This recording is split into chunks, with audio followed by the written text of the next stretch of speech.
Hey everyone, it's Kristen here. I'm trying to make a video while I'm on my way out to my AA meeting. I've got therapy a couple hours after it, so I'm gonna try to get out and do something with my day. Sorry for the video shakiness. It's on I'm in a car, if you can't tell. So I'm a little sick. I'm not contagious. Not that videos can be contagious, but I'm not contagious. It's obviously from inhaling a couple cigars that I didn't know you weren't supposed to inhale. Yeah, like, how did I not know that? So, I have this like major sinus and chest and throat blah thing. But I'm not letting it keep me in the house today. I took my medicine, I took my vitamin C, and I'm going to my meeting because I need it, because I've not been able to maintain sobriety. So I'm hoping that this meeting will help support my walk, and pick me back up again and really get some solid days and weeks under my belt of sobriety. So what I wanted to talk about though was I have a new altar, or I guess an altar that I'm just now aware of. And it's interesting because from knowing Alaya, it's almost like a lot of her traits, because she is Alaya's sister, it's like I've known her a little bit. She feels familiar. So her name is Lana. She has an accent. I wouldn't know what kind, maybe a Slavic kind of accent. I'm not really sure how to define it. It's just subtle. It's like she's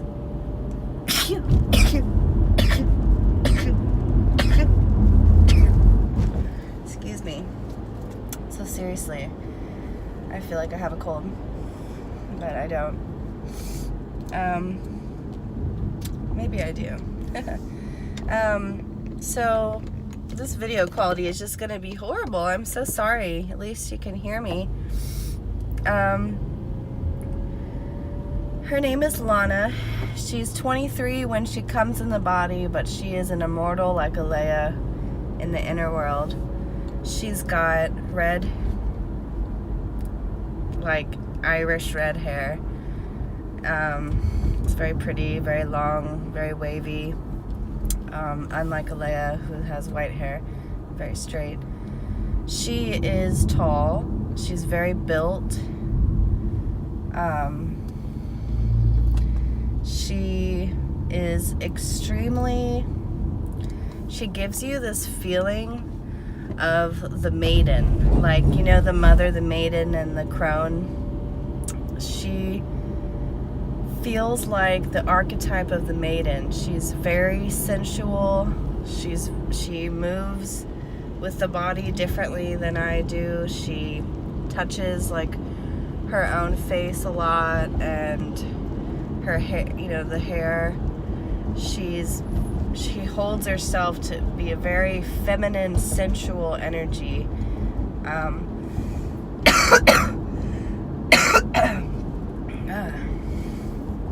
I swear I feel a little better than I sound. So she's told me that she is in the body to connect me to my roots, my feminine, divine feminine energy roots, my feminine strength, and that she is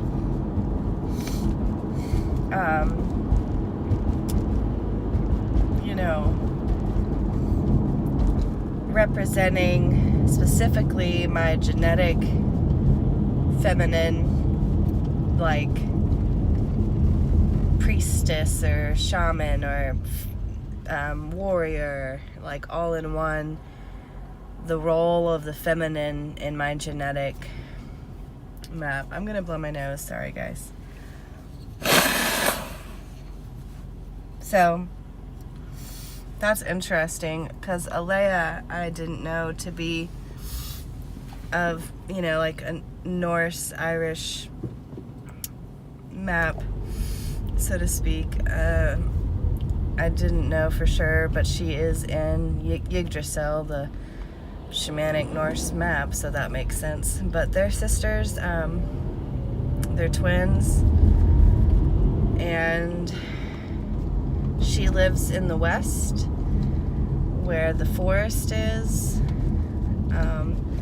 by a western sea that I have not seen, and alaya lives in the, I'm sorry, reverse that, she lives in the east, alaya lives in the west, so they live opposite each other in the continent.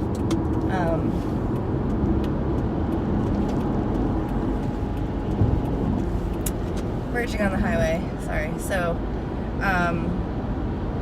the thing about her is she just exuberates this energy, this primal, feminine, warrior-like energy. She has memories with her of times that I have had to train in shooting. The times that I've trained in like sniper shooting, preparing for boot camp, there was flashes of those images when seeing her. So and it's like I saw her in a leather armor and a bow and arrow. So she's more of a warrior-like version of alaya, Alaya's very feminine, soft queen of the land, and she's very, very much like the warrior and the sexual energy of the divine feminine. And she said she's really connected to the water like alaya, specifically storm energy, like electrical storm energy, that she can sense and feel that, and that I don't know if that's why she's come out a little bit, because of the storms going on here. I don't know, but she said, if we're integrating, you need to know that I'm here, basically, and integrate my traits with you as well. And, you know, I'm starting to, like, realize, like, you know, my alters have this egotastic personality. Like, alaya is the queen of this land, and she used to be a mermaid, and used to be an elf, and, you know, all these elemental things, and she's now this race that's, like, encompasses all of that, and an immortal, and, like, it's all majestic, you know, and and now Lana is similar, in her own ways, very egotastic, majestic, like, I don't want to hurt their feelings or anything, but it's like, do I have an ego trip or what? Because if they're saying I need to integrate that I am that, it's like, you know,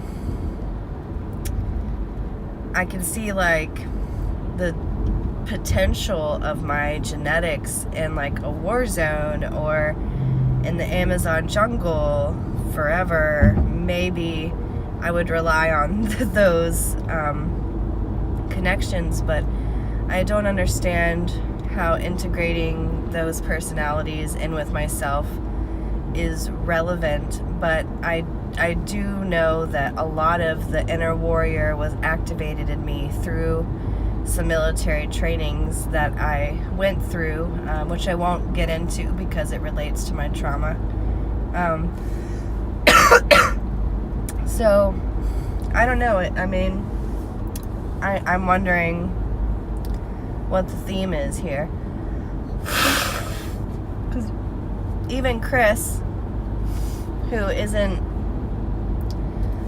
very egotastic, I like to call her the perfectionist, because she's very much like, you have to have we're gonna do your makeup and your nails and your hair, and we're gonna get work done, and you know, she really pushes. And so I'm starting to realize I have a head full of like these powerful women, and I don't feel anything like that. Like it's like they took it from me and they encapsulated it in themselves or something. I mean, or like, because I don't feel that way, to strengthen the system, they became that. Trigger warning here, you know, my military trauma does deal with life and death situations that involves weaponry, talent, you know, being able to use a weapon right, and being in ice storms specifically, and so bad weather, having to have everything you need on you, on your person, and be prepared for an attack. And that is a unique aspect to my trauma that I can kind of see why these altars are taking on the form they're taking. But it's almost like makes me feel less special, like, you know, I don't know, as long as I see us as one being, like we are one soul and these are aspects of me, I can accept it and be like, cool, like I've activated an inner warrior like woman, you know. But otherwise, when I compare myself to them, I'm like, what? Because I am kind of lazy and messy and procrastinate, and, you know, unlike Chris, and I feel weak and afraid of things, unlike Lana, and not very sensual, you know. And I mean, I am affectionate, very affectionate, but not very comfortable with my own body like Lana is. So I don't know. I think it's interesting. I think I'm just learning more and more. And I think that Lana holds a lot of secrets to my female identity that I need to reclaim in some ways. So I look forward to talking with her more. You know, I can't snap into a personality, so she doesn't have an intro video yet, but I have been feeling her on my mind a lot. I'm not co-conscious, I'm just feeling her on my mind a lot. So if she does switch out, I'm going to talk to her and tell her to do a video, but I wanted to introduce her officially. So that's all I have. Hope you guys are having a good day. I'll talk with you soon. Bye.